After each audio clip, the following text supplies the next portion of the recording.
السلام علیکم دوستو، العباس ٹی وی میں خوش آمدید۔ دوستو آج ہم تلاوت کرتے ہیں سورہ البروج کا اردو ترجمہ۔ شروع اللہ کے نام سے جو بڑا مہربان نہایت رحم والا ہے۔ آسمان کی قسم جس میں برج ہیں اور اس دن کی جس کا وعدہ ہے، اور حاضر ہونے والے کی اور جو اس کے پاس حاضر کیا جائے اس کی، کہ خندقوں کے کھودنے والے ہلاک کر دیے گئے،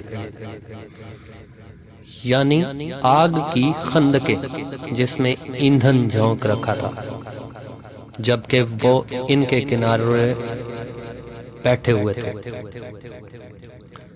اور جو سختیاں اہل ایمان پر کر رہے تھے ان کو سامنے دیکھ رہے تھے۔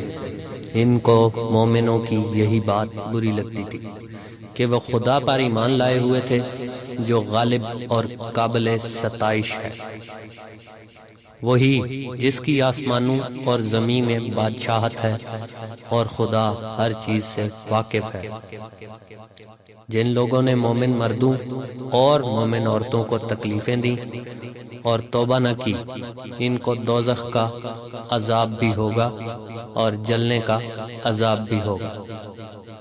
اور جو لوگ ایمان لائے اور نیک کام کرتے رہے، ان کے لیے باغات ہیں جن کے نیچے نہریں بہہ رہی ہیں، یہی بڑی کامیابی ہے۔